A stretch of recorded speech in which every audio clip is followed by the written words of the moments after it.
You're good to go. Okay. Whenever you're ready.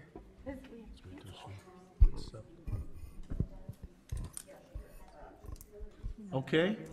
Let's call to order the Village of Lake Bluff Sustainability and Community Enhancement Ad Hoc Committee special meeting for Monday, August 2nd, 2021. Can I get a call to order or a roll call?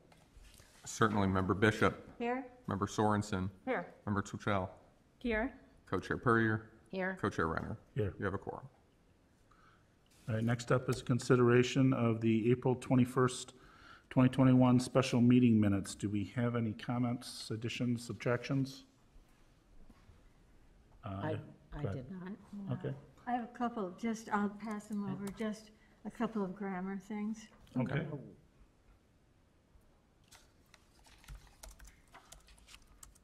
All right, can I get a motion to approve? So moved. Second. All in favor? Aye. Aye. All right, next up, we will allow 15 minutes for anything not on the agenda tonight, if anyone wants to speak on any item not on the agenda. It doesn't look like it. Okay, then we'll move on to general business. Certainly. So your first item of general business tonight is a backyard chicken application over on 349 East Washington Avenue. Just to be clear on some confusion, not Woodland Avenue, Washington Avenue. That's the Toll family who recently moved there from Woodland Avenue. I think, you know, Woodland, Washington, I get it. But oh, oopsie. There you go. But so again, the village has made this pilot program permanent, even though it's permanent, or at least indefinite, whatever word you'd like to use. There's still a review before an advisory body, this body, that's necessary before we would give the first license. So, of course, the petitioners are here with us, can make a presentation, and we've got their application materials for you here in the packet. We mailed notice to the adjacent property owners 2 weeks in advance. Haven't heard any comments back. Had some questions the first time around when we sent out notice of this, but no, written comments, written testimony, anything like that. So, Okay. would you like to come forward? Yeah. Just right there. I didn't really prepare anything today, but this is really exciting to be standing here. I'm Lauren Toll, and my husband Aaron came with me. We have talked about having backyard chickens for actually many years. It's kind of a pipe dream of ours, and the nidus behind wanting to do this project is twofold. One, for sustainability, for our children to see where our food come from, and secondly, to have our children have the opportunity to maintain and help us have this pet and have that experience. So when we moved to this home, it has a much bigger backyard, it's fully fenced in, it's really private. We thought that this would be a good opportunity to invite birds into the Toll backyard. So we're actually wanting to put the coop pretty much right in the middle of the backyard. What's nice about the backyard is it didn't come out really lovely here, but you see North Avenue on the southern aspect there. The backyard is actually 2 garages up against the backyard. And then we currently have a 4-foot fence on the west side, and then a 4-foot fence on the east side that we're gonna be moving to improve in the next few weeks. It's really hard to find someone to help you build a fence right now. So that's the main issue that we're facing, making sure that we have a safe area. So I've educated myself. My children are young, they're 5.5 and 3, so this is really my project, and Aaron has kind of just been supportive of it as something that we would want to do. The coop that we would like to choose is the next slide. It's small footprint. It is 7 feet by 5 feet. The coop itself can house up to 6 regular chickens or 10 bantam chickens. Bantam is a mini version. Of course, 6 is the max here, and am not sure I would put 6 in there. There's a family in Riverwoods who has this exact same setup, and I've been speaking with them quite a bit, and they have, I think she said we have 4 in there right now, and they felt that that was a good number of chicks to have in that. So that you can see they have a little run to go underneath as well. The coop inside is insulated. There's a perimeter for predator protection. So you can see the skirt there for predator protection. Inside, it's insulated and ventilated for our Midwest extremes. So you can get extra equipment to insulate the coop itself to keep them safe in the winter. Let's see. That coop can be moved. We've talked about moving it side to side just for fresh grass, but we'll probably keep it within the center of our property in the backyard where you saw on the site map. Their food is going to be kept in a bin. Where'd you get those puppies? Those metal bins. They lock really well. They have a handle that comes over the top. The galvanized steel. So they lock at the top there. And then this unit comes with a food and a watering can that clips onto the sides. And you can see that there's attachments. Those doors in the front will open and close and lock easily as well. Chickens don't really make noise. How tall is it? I think it's 3, yeah, so I was about right. In my brain, I thought it was about 4 feet, and that was right, 3 feet, 10 inches. It might be helpful if this can be modified to have the door that is, it opens and closes with the daylight. Yeah, so actually the interior door into the coop itself, that's my plan. I didn't mention that, but there's an option to add a light and an automatic door. I mentioned in my letter that I have kind of intense, crazy hours, and Aaron does as well. So it was really important to me that they had the opportunity to get out when the sun came up and go in by themselves at night. So yeah, thank you. Makes a big difference. Okay. Any other questions? Do you intend to keep them through the winter? Yes. Okay, if there's no other questions, can I get a motion to approve? A So motion? moved. Second. Second. Roll call? Certainly. Member Bishop, Aye. Member Sorensen, Aye. Member Twitchell, Yes. Co-Chair Purrier, Aye. Co-Chair Renner. Aye, Motion carries. thank you very much. Thank you.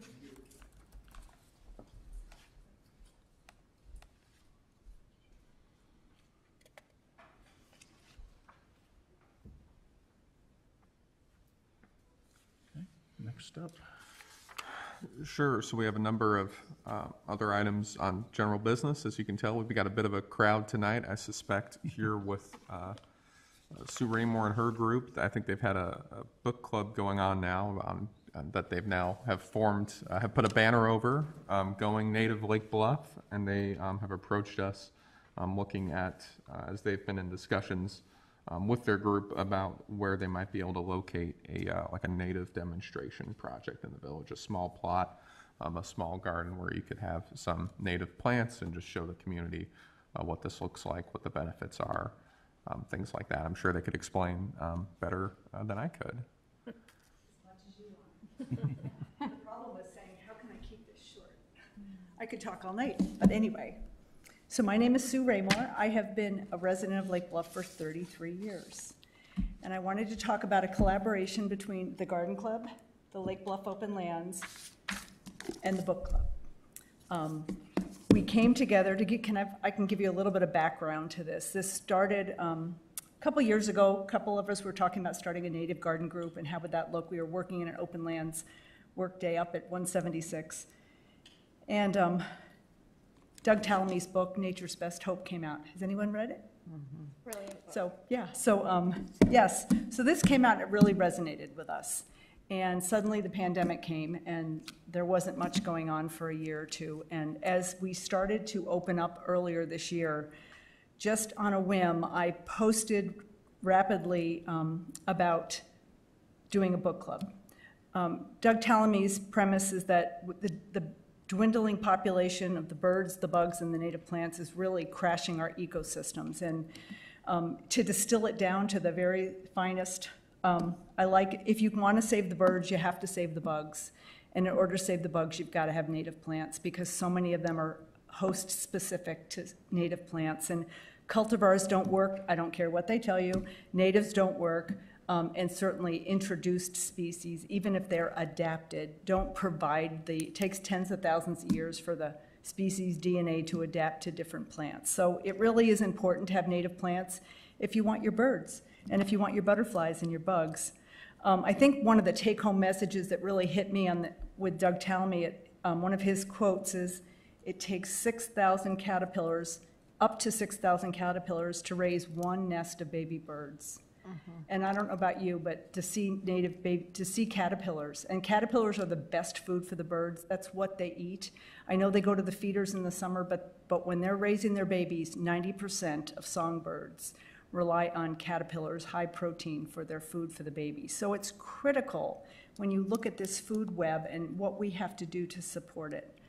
I put out a post on Facebook at one of the local pages, just one post. I got 50 people responding in a couple days, and that really told me that we're onto something. This is resonating with people, and who knows whether it's because of the pandemic and people had time, but there was an awful lot of interest. So the very first day, the state opened up so we could have public meetings outdoors of more than like 6 people or whatever the number was. We happened to have our outdoor book club. So we had a book club.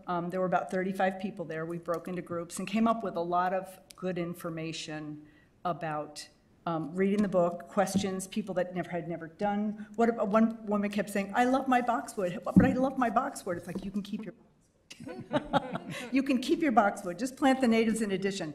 So with that, we came up with a lot of good ideas, a lot of future action plans. And one of them, I sent a list of, sort of an adapted for Lake Bluff list of what we can do in our yards, and I'm sure we'll be back to talk about some of those in the future. But one of the things that came out of that was we'd like to have a demonstration garden, and because we had members of Lake Bluff Open Lands, Lake Bluff Garden Club, along with our book group, we decided to collaborate, and I wanted a real collaboration. So we met with the leadership of Open Lands and the Garden Club with our book club, and we all sat down and went over our missions. What is the mission of our club? What are we here to do? And we all decided that we could agree to support this, that it fit our mission and it was the right thing to do.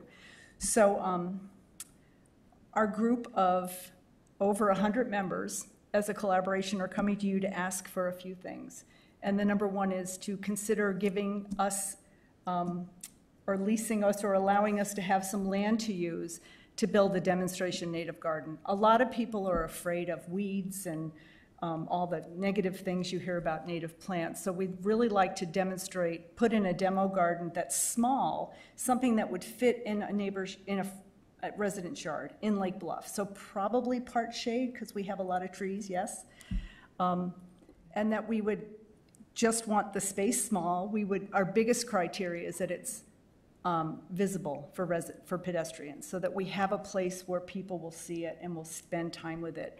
We haven't developed the full plan because we realized as we were talking about this and starting this that we really need to know the location, because the location tells us the soil type, it tells us the water, it tells us the sun and shade. It'll really determine what kind of garden we put in or what one we can present as a demo garden.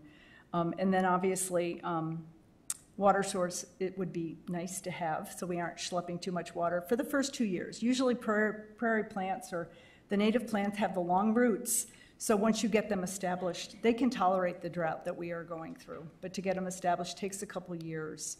And it is a multi-year process, because if you wanted to prepare the soil, and I think we've all decided we don't want to use any herbicides, that if we want to prepare the soil, it will take a while to get all the seeds out. You know, you can get rid of the weeds, but then you've got the seeds that will keep regenerating. So it takes a while. We have to go through a couple generations of that. So it wouldn't be immediate, but we would like to start as soon as possible so that we could get planted possibly next fall. And let's see, anything else? I don't think so. So that was our big idea. I will tell you that we've also had conversations with the Park District. They have a lot of open land also. And I think our criteria, whatever we feel is the best place for a location, will help us make our decision. But we really hope that you, as a sustainability committee, would support us and help move it up the chain. And all of these people here, every single one of them are on our committee, so thank you. Any questions? So you have in your presentation here some of the opportunities or places that you've identified. Yes, tongue in cheek sometimes, but. Well, I mean, I think about one place that the village has, which is that park right on the corner of North Avenue by the Brookside Cleaners. And that is often a weed bed. Yes, there's grass, but it's not very attractive. As one place. I mean, it would be similar to Washington, but it would be a little bit more closer. contained. Yeah. And then the other question is where they've just done the new bike path. I mean, everybody stops at that three-way stop. That would be another obvious place to me. And since there's nothing there, you're basically starting from scratch. Yes. The ground's already been cleared. And so the pictures I gave you, like we know the Village Hall just had a new plant. You know, again, if you had your pie in the sky, it would be wonderful because there's so much traffic there. But we recognize there's reasons the village might have where certain locations wouldn't work. So we gave some suggestions. We aren't tied to anything. We actually looked at that similar area a little bit further south. That's the Park District area, so adjacent to the Artesian Park right behind the Public Safety Building, and that's another possibility also. There's water there. It always helps to have water, although we did talk about using the Lobola truck, and we're committed to do what we need to do to get this to work and find, funding, whatever. Any help the village wants to give us is wonderful, but we certainly aren't counting on What that. about even at the gateway, at the triangle by the, I mean, it wouldn't be that practical necessarily for getting 100 people to come look at you. Yeah, that's the one when you drive in. Yes, the Yeah, truck. it's lovely, but we don't want to cause any accidents by people looking at the plants, and it might be hard to get pedestrians to look at it there. So, yeah, we have thought about, there are options, but finding the ideal location might take a little bit of work. Everyone has ideas. It's amazing when we mention this, everyone, well, what about here? Do it here, do it here. So it's never if you can do it, it's where will you do it? So we think it's the right idea. I think you guys have helped the village look more at native plants and doing a lot more for sustainability, and I thank you for that. And I think this is just to help to get it the next step. From Talamy's perspective, open lands is wonderful, I'm part of it, but you can't save the birds and the bugs with just that open space. It's critical for species preservation, absolutely critical, but we need to get it into yards. We need to have corridors. So it's really getting your neighbors. I've got 3 neighbors on my block right now who are in my group. So getting more people in the locations to do it so that we get enough biomass. And so having people this space visible so people can come. We're hoping, we have big ideas about labeling the plants and maybe putting up some signs at QR codes and they get more information online. But lots of stuff we can think about and to move it forward. Glenn, I have a question for you. The space that we were just talking about that's just north of Brook Cleaners, that little garden, that used to house a gas station, correct? That's correct. Now, was that land completely cleaned? Remediated, yeah. Because there's land that's on South Shore Drive that they used to put in a prairie. And they thought that it would take 10 years to clean it by putting in the prairie plants. And it took, what, a year and a half. So if it was still a little bit nasty, this would be great for the village to say, look what it does, look what prairie plants can do. I mean, we could do it 2 things at once. Yeah, so that was purchased before my time. I've only had a little bit of dealings with it, but I have seen some reporting that would make me think that was looked at. Was it that side, or was it the other, was it where Block 1 was? No, I think it, I'm fairly sure that was the spot. Because we had looked, there was a, I think it was. there was like a housing competition that looked at the Brookside Cleaner Building, Yeah. that parcel, and the parking lot behind it. I know that came up. that housing competition really wasn't designed to dig that deep into, environmental remediation, but we reviewed some of that just in talking about the challenges of the site and other things. So I know I've seen documentation about storage tank removal in that area. Again, that makes me think, when you have a proper removal and you have the engineers looking at that was probably remediated to the extent it needed to be. But I'm not personally familiar with it. Yeah. Throw some seeds in and see if anything grows. We could do that this fall. And so based on our conversation, I have a couple things, if you'll indulge me. The first one is, from here, what would be our next step? I mean, just my thoughts, and the committee can jump in here, is that, first of all, I think we would support this. I think that one of the things I wanted to mention is if you guys have reviewed the village's landscape playbook, which lists plants that are being recommended to be used around town, and if that would be incorporated into your proposed plan. I looked at it briefly. It was based on the type of property, and it had plants listed. Is that the one the 2019, was it? The corridor conversation? There was nothing there that was, I didn't agree with. There was nothing there. When you look at trying to save the birds and the bugs, what Talamy will talk about are keystone species. So that would be a focus, to have the keystone species. And, we're talking solidago. A lot of people don't like goldenrod. Goldenrod is absolutely gorgeous. It's not an allergen like people think. Goldenrod, asters, some flowers that bloom very, very early in the season. I'm convinced this year our bees were killed off in that warm spell we had in the beginning of March, where it hit 80, and they were all hatching, and there was nothing for them to eat. But they'll recover slowly. They will recover. So yeah, we will certainly work with that in any way you would like us to, whether it be adapting it or maybe making some suggestions or whatever. Again. Yeah, I think both would be great. Yeah. It's a living document. It's not meant to be static. Sure. If you guys have comments to the landscape playbook, things you'd like to see added to it or maybe deducted from it, please send that to us and we'll look at that. But I think the point with the playbook was along your lines of education and helping people, and to be used not only for residents, but as we look at 176, as we look at parts around town where the village may invest significantly in doing more work, we want to make sure that we've got a good playbook of plant lists that support what we want to do going forward. Good, okay. Yeah, for sure. And we'll see what grows here. If you will, so one more thing I'd like to mention, if you don't mind, and it's really more of a point of information. As I said, we did a lot of brainstorming there was so much energy in this book club. It was just wonderful. In fact, I hope to do it again in September or October for the people that weren't able to attend, and try to do a little bit more advertising for it. But if you really look at the keystone species, the number one thing is plants, or trees, and the number one tree is our oaks. And we're losing a lot of oaks in this community. We're also planting a lot of non-native trees. And if you don't know this, Mickey Collins, who wasn't able to be here tonight, she had sudden guests come in.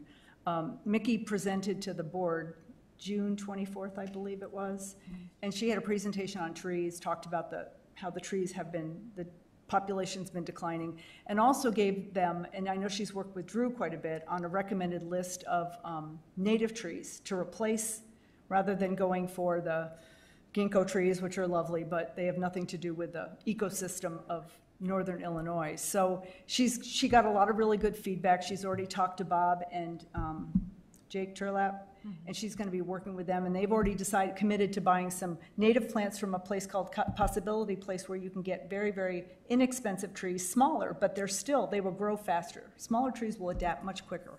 So anyway, I was asked by her if I would just let you know that this is going on, and if you could support and give her any suggestions in the future to help make this more effective. So, does anyone want to say anything that I missed? No?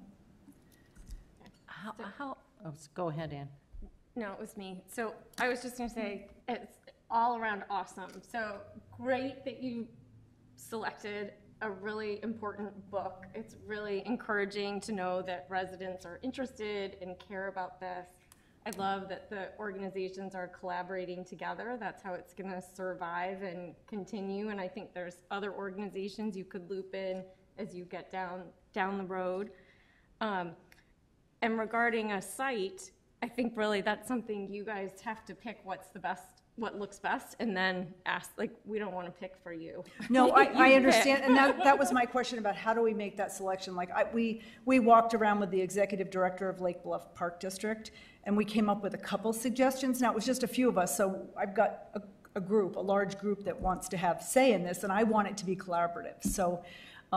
So we have some ideas there, and we can go back to the drawing board with them, but how would I do that on the village side? So maybe it's, and I mean, jump in, but maybe it's a list of priorities, what you think Yeah. you want to do, and then we can look like, well, this one, this may not work because there's no water or whatever. We Yeah. can work through it, but I think that needs to come from you guys, what makes the most sense. Okay, What size you can work with. Yeah, and the other thing is, with climate change, we're going to get wetter and wetter and more dramatic storm events. So just an invitation to think about rain gardens as well, sort of what can people do to help mitigate, water in their basements. I think that will make people, some of us really care about birds and bugs, but some really care about water in their basements. oh, it's true. And I have a rain garden, and I water it every week now because I know, there's no I hear rain. you. And that's what they said, you'd have more periods of wet and more periods of dry. Absolutely. In fact, Lake Bluff Open Lands has quite a large rain garden demo on Sheridan Road, just adjacent to the middle school.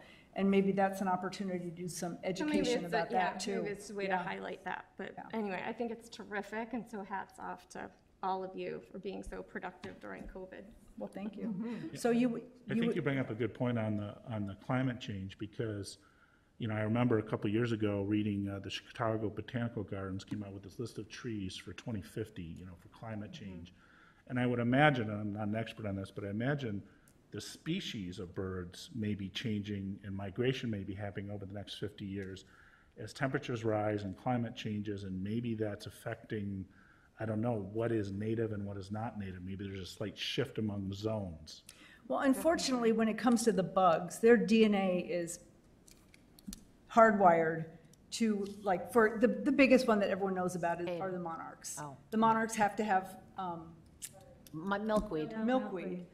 Fritillary butterflies have to have violets.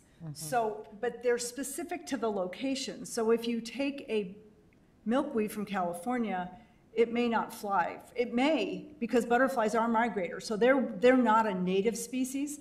But when you look at a lot of the native bees, which are our biggest pollinators, if people are not aware, they are our biggest pollinators, and they are very site-specific. And I don't think we can change the plants that they want. So I think it's going to be a combination.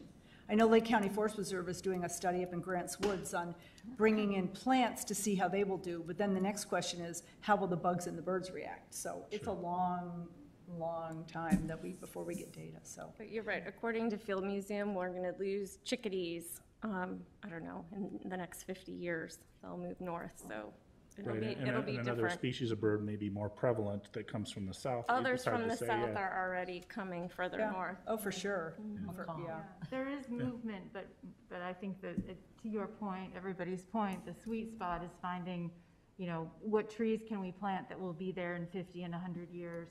And what plants can we plant that at least there will be an evolution through that garden that can sustain? Yeah. Yes. So I think if you came back, like I said, if you came back with like a map with, I don't know, 4 locations, 5 locations, 10 locations, and presented those options to the committee, and then we could look at them and work with the village administration to kind of rank those, and then make a recommendation up to the full board with our recommendations for which sites would be best. I think that would be the way to go. Well, we did have those sites there, so we'll rank them and get them back to you, and, yeah. I don't know if it's possible to do it before the snow falls, so we could start the process to get, if we needed to remove anything on the soil first, if we got that started, it would give us a jump start in the spring, so, okay. Okay. Well, thank you very much. Great. Anybody else have anything?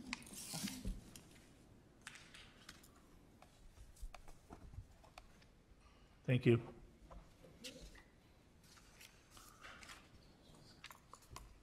Okay, next up. Sure. So the rest of our agenda, really a set of informational updates for you since our last meeting in April. We can go, I'll keep kind of my introductory comments on each thing. Happy to go as in-depth as you guys would like. So the first, and Co-Chair Brenner perhaps, I suspect might be delighted to talk about this as well. You know, the village just signed some new solid waste agreements, trash, recycling, composting, here, you know, a few weeks back. I know trash seems boring. You put it out the curb, it gets picked up, but I think we've, as it talks about in the memo, and again, as I'm sure Co-Chair Brenner can tell you, I think we've accomplished some really special stuff with this contract. It's one of the village's most important public services. It's something, you know, a lot of your tax dollar goes to. And I think in a lot of ways we've made contracts that'll help the village's sustainability and hopefully, I think, serve as a model for some of our peers here in Lake County and here in Chicagoland. You want to go for it, Co-Chair Renner? I can. Yeah, I mean, I can just give the highlights, and if you can fill in. I mean, the biggest thing in this is that we're extending our recycling program to the commercial districts now, right? Great. It's awesome. So that, I don't know what the final negotiations where are that, but basically, we had allowed the commercial districts to kind of prove that they could recycle, and we tracked them, and the recycling levels were not up to what we would like to see. And so that triggered an ability for us to include in with the residential waste and recycling collection for our commercial central business districts downtown here. And the great thing about that is not only are we going to be bringing up the level of recycling in town, but we're going to simplify the number of trucks that are on the ground that are tearing up our roads. Groot has a commitment to compressed natural gas and other technologies for us. And it'll just, it also actually doesn't raise the rates for 90% of our businesses in town because Groot provides a lower rate than the individual people they were using. So this is a win-win for everybody. The residents, we're not going to see an increase. In fact, there's probably a reduction in rates for the residents. Yeah, so resident rates in Lake Bluff, of course, paid through the property tax, but that rate per unit came down a little bit with the set of bidding. It'll eventually, over the course of the contract, it'll go back up to where it was, and then a little bit past that, but essentially the same price that the village has been paying for, 10 years of inflation, a little more, a little less, so. Super. Did Groot talk about where their recycling goes? What they do with it once they've picked it up from us? Yes, there was and clarifying points I missed here, there's a lot of discussion on the involvement of SWALCO and where the transport of both waste and recycling was going. The good news is that we are fully utilizing SWALCO. In fact, there were some discussions on waste versus recycling. Recycling was all taken to SWALCO, right? Or it was so. And so there was a discussion on whether waste was going to go through SWALCO. And what we ended up coming up with is, yes, it will. It'll be coming from different places. But yeah, we want to continue to support SWALCO, so they're very happy with it. And their representative was here at the village board, basically saying that other than, say, Highland Park, we've got one of the best programs in Lake County here and the highest usage of recycling, our e-waste programs.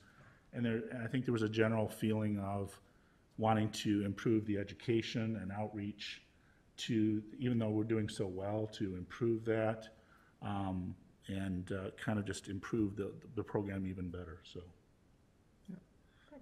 And to maybe even add a little bit of detail to that. So one of the big negotiating points in this agreement was about where the waste went, right? So recycling goes to a set of facilities, but waste, we wanted them to take it to landfills that SWALCO had an agreement with, and there was a lot of, I'll say, again, the biggest negotiating point just in that Groot has their own landfill, and it's cheaper for them to go to their own landfill.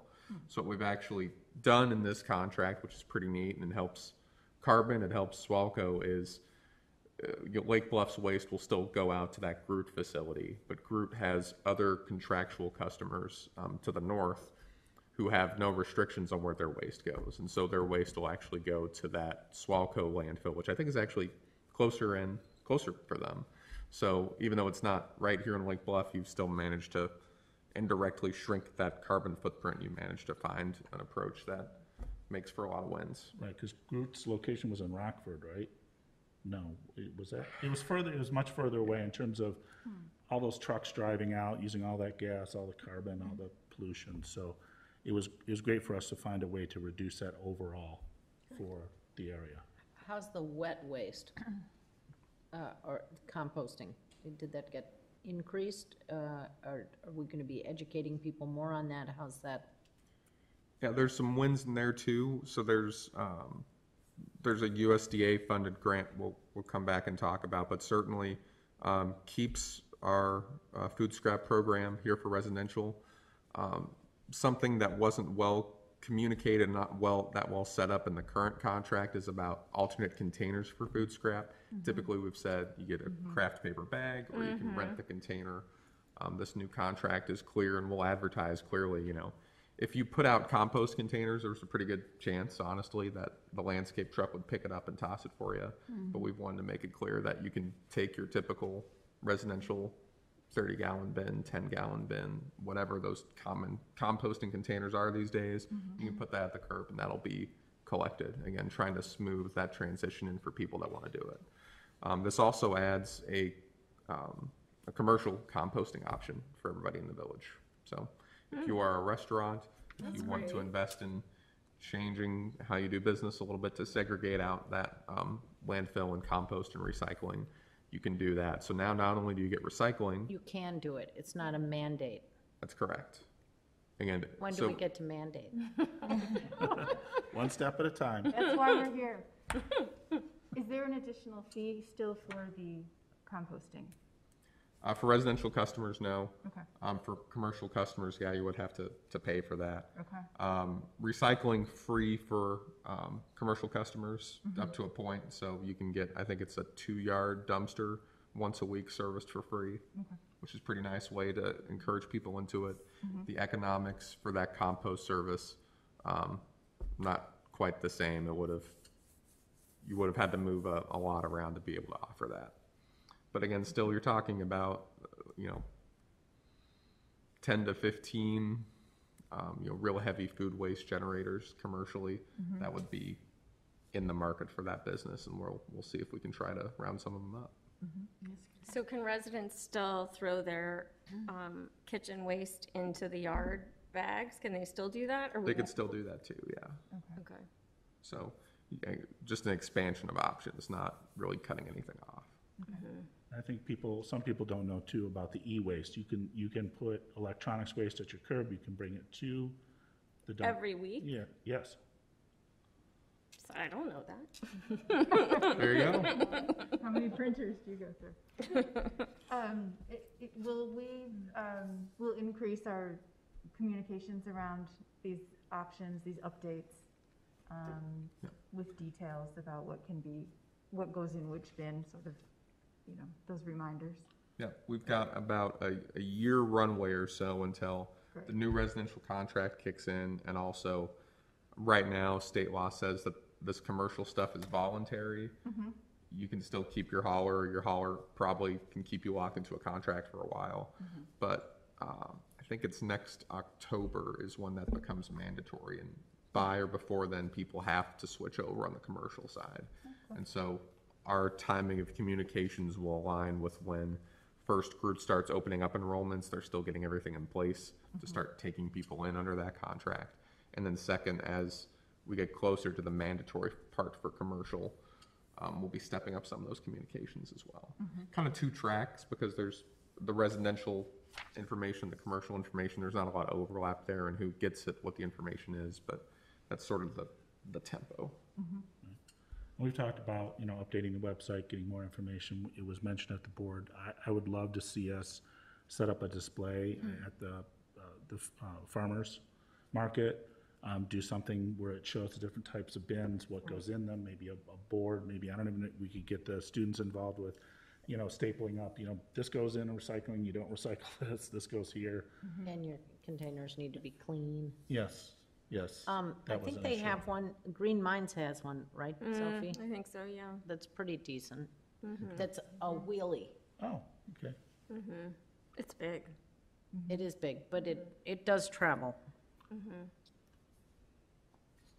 Well, and I saw there were a number of Facebook posts in May and June about composting, and then it went sort of dry. So maybe like to not have it so concentrated, but spread around. And then it looks like the village's Instagram sort of died in 2017. That would be a really good tool. So I don't know. In your spare time, Glenn? Right, I don't know who could do that, but for these kinds of changes, that could be a good vehicle. The Friday newsletter seems to be getting more and more attention too. And just those, little clips in there once a week on something would be great. I think you did one on trees. We did do one on trees this past and week. Putting the mulch over the tree, and I've had a lot of people respond back to me, and I was on to oaks this year with Drew and saying, we're losing too many trees. But that seems to be a great place for quick information to our village. Yeah. Okay, good discussion. Good news. Great news. All right, next. Yeah, again, more good news. This one pretty simple. So we've talked about the landscape playbook tonight. A big part of the landscape playbook was creating this concept plan through the 176 corridor. We've been looking for grant money for a while now to make that program happen, and now thanks really to a great partnership, and really they wrote the lion's share of it, but Lake Bluff Open Lands and us partnered together on application to a ComEd / Open Lands program. We've gotten the maximum grant award possible from that group now, $10,000 for a project we estimate is about $24,000 or so to clear the buckthorn, put the plantings in, do the work. So very exciting. That will be going out, the clearance part of that will be going out to bid here pretty soon. The goal is to get that done this fall, and then to have a clean slate to work with in the spring for, I think there's some dormant seeding over the fall, winter, and then a clean slate in the spring to getting that into shape. So very exciting. Where does the $14,000 remainder come from?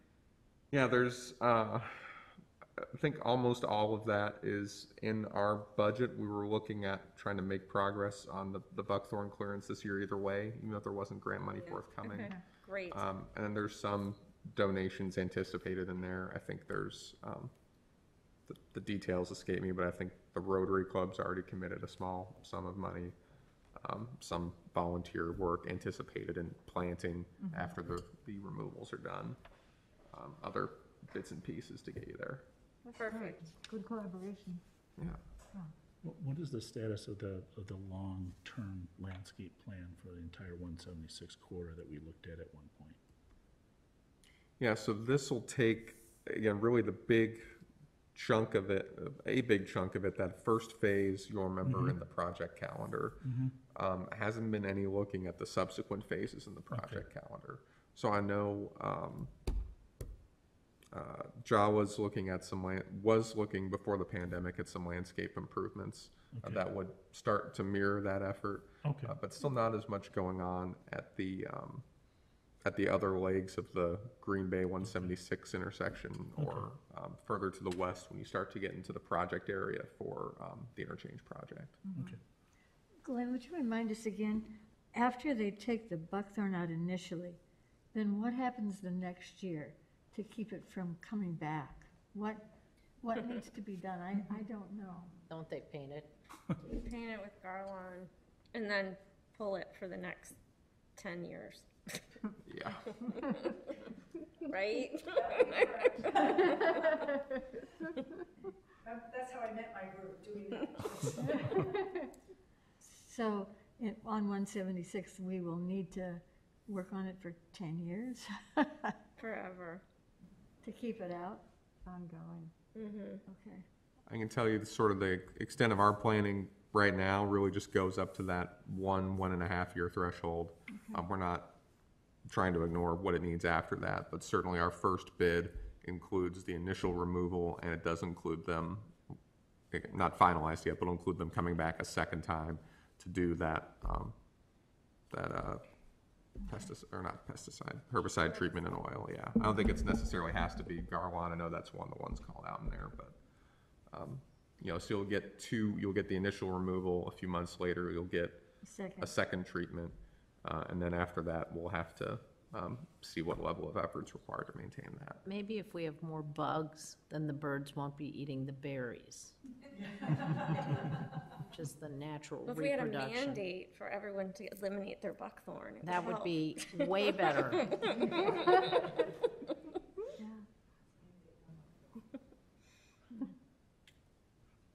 Okay, next up. Yeah, so again, we'll keep moving quickly. Just a few of these left to go. Electricity aggregation. See ya. Thank you. Thank you. Thanks for coming. All right. Bye, Carol.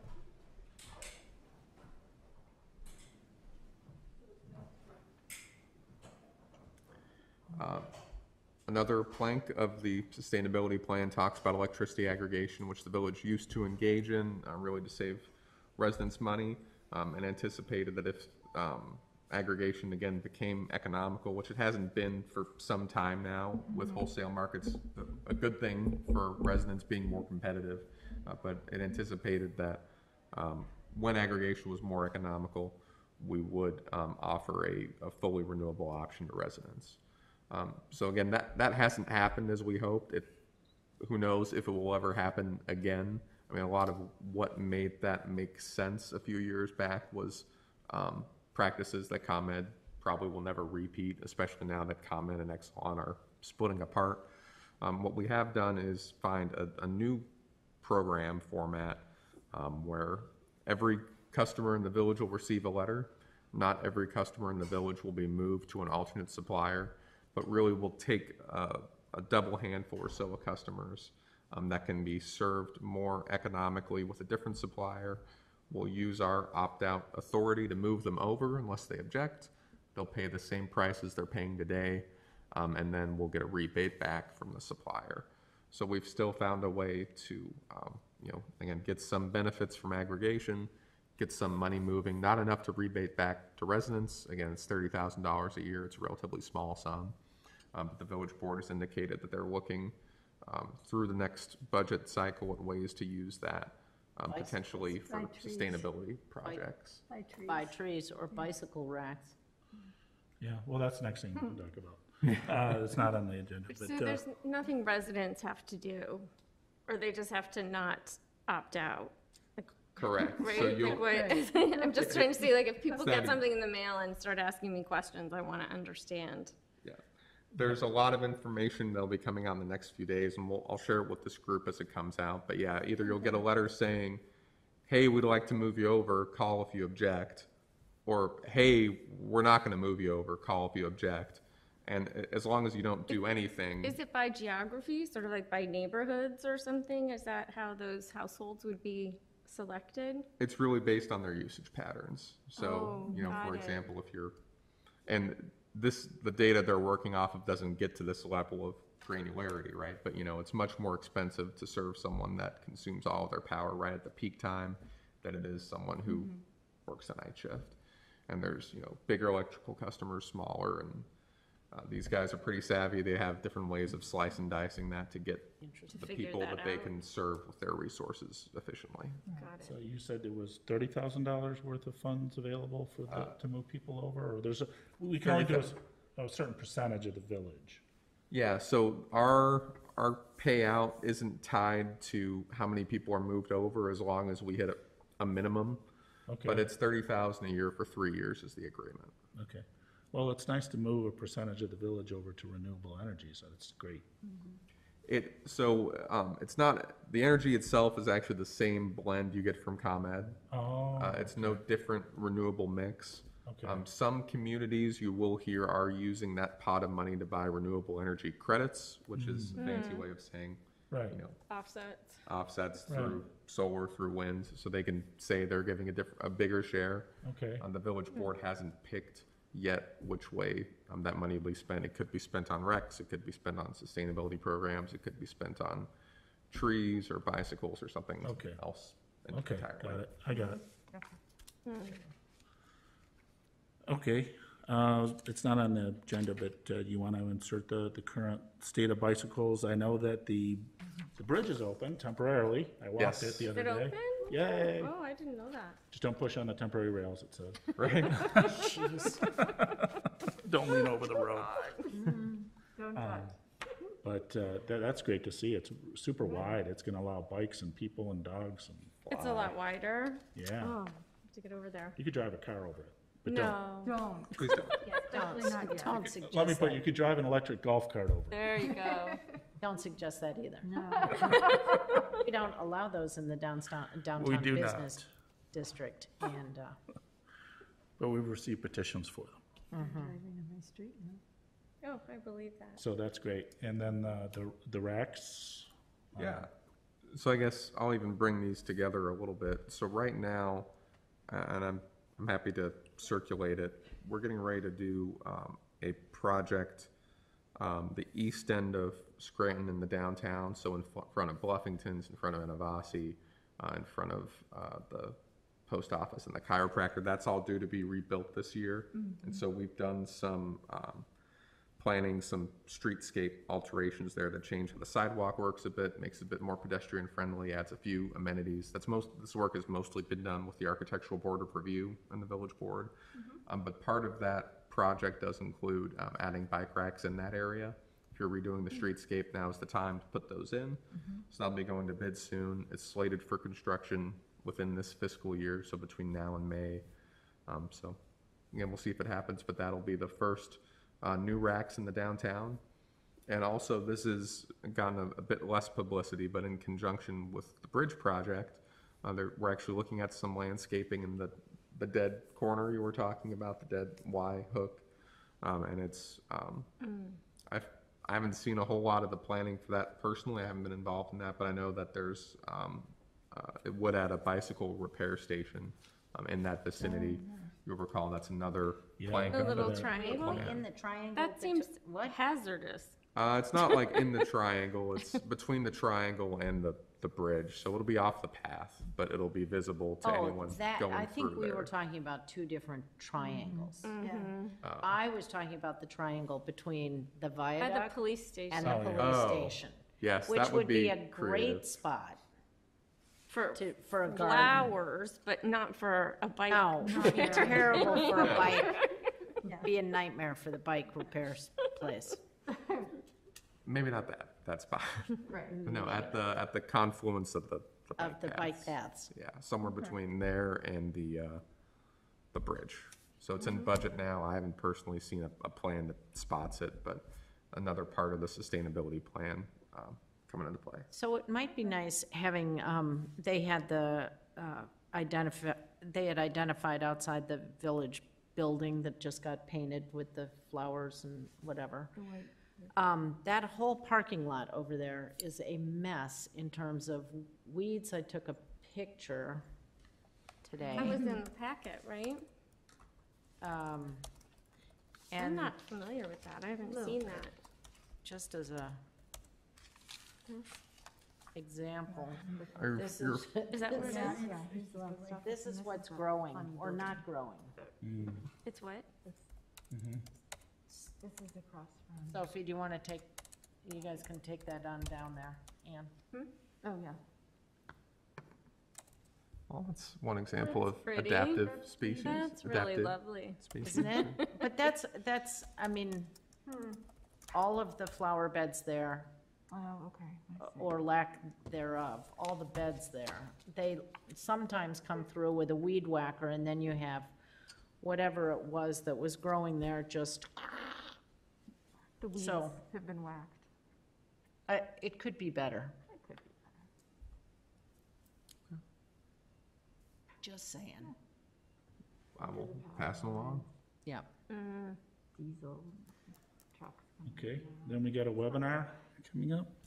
Yeah, very last one, energy efficiency important in the plan, North Shore Gas, us, Highland Park, Deerfield. I think perhaps Glencoe as well, certainly Lake Forest, will be working together to bring an energy efficiency webinar, start of October. And again, you'll start to see information about that out. Do we have a in time for September. that? It's not in the memo, but yes, I do have times for that. Yeah, I'd like to see that. Give me just a moment. We only picked these, I think, last Thursday or Friday.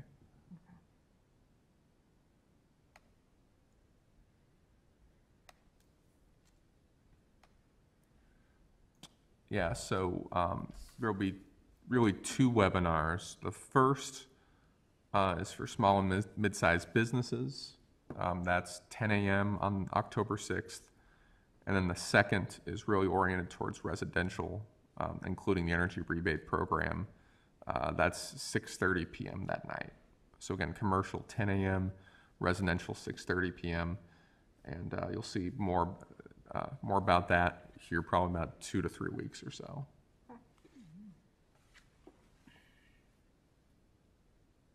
Hard to think we're already planning for stuff in October, but.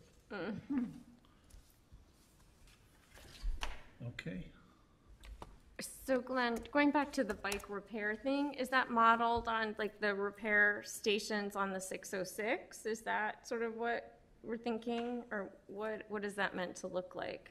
Yeah, there's just a project budget right now. I don't think there's an exact model, spec, or a plan, but I haven't really taken a close look at the ones at the 606, but there's a few models that have, they'll have the stand, they'll have, some models will have an air pump, certainly they'll have the wrenches, usually a guide or a QR code where you can find a quick repair, the levers. So it's just if you had to make a spot repair, you didn't have the tools, that would help you kind of limp back home. I just saw one in Highland Park along the bike path, so, nice. Yeah, and maybe even a notice that there is a bike shop here in town. There's the thought, Who's running out of parts to repair bikes? of course. Well, everybody's running All out of parts. I mean, Let's run out of everything, falling apart. but they might just have a Yes. zip tie. Sure, absolutely. Or at least some good duct tape if you didn't bring that with you. Yeah, exactly. Great. Okay. What's next? I think you would have your Members reports? members reports and then adjournment. Okay, members reports? Anything that anyone wants to share? New things? All right. Co-chair reports? I have nothing to report. Okay, I do not have anything either. Then we'll move to adjournment. Can I get a motion to adjourn? So moved.